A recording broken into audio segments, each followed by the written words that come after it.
Today, we're going to be talking about your minimum baselines. Now, I want you to think about what things you're doing when your brain tells you, like, okay, that's good, that's enough.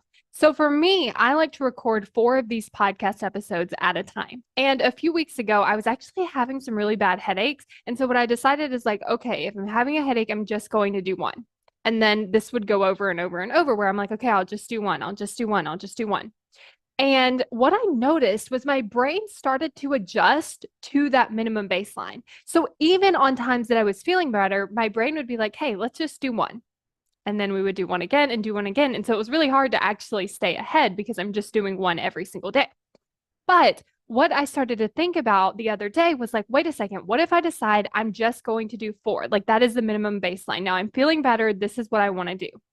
And then I noticed how much easier it was to get my brain to do 4, where it seemed really hard to move past 1.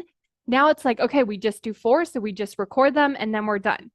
And so I want you to think about where could you add in these minimum baselines where you can just say, okay, here's what I'm doing. And you might actually want to raise it. So instead of me having that minimum baseline at 1, which is what had started to happen, I just started telling myself, like, no, the minimum amount that we do is 4.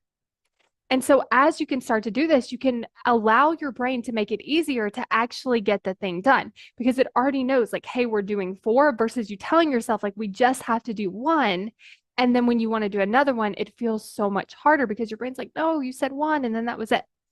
Another thing that I've been doing is the minimum baseline to kind of like leaving the room was just leaving the room, picking up whatever I needed from that room.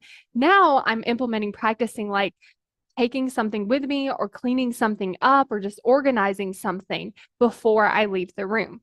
And so this has kind of changed that minimum baseline where I look and say, okay, is there something I need to put up? Is there something I need to take out of the room? Is there something that I could do just real quick, really simply?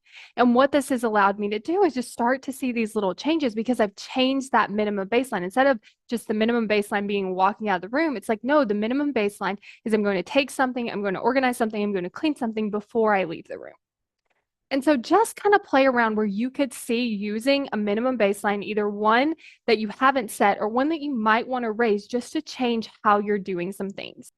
Your brain always has a good reason as to why it's not taking action toward your goals. It actually wants to keep you alive, which means it has come up with these strategies to actually make that happen. But unfortunately, those same strategies don't work for changing, creating something new, or achieving your goal. So if you want to learn about the strategies that your brain is actually using right now, then you want to get instant access to this video because we're going to talk about like what is your brain naturally wired to do, how it's not really working for you, and how you can actually start to change that and improve it and make progress so that your brain is more wired to help you take action and achieve your goals. Go to successbykayla.com to sign up and get instant access to that video. And then you're also going to be on my email list. So get ready for some really great emails that are going to help you take action toward your goals now.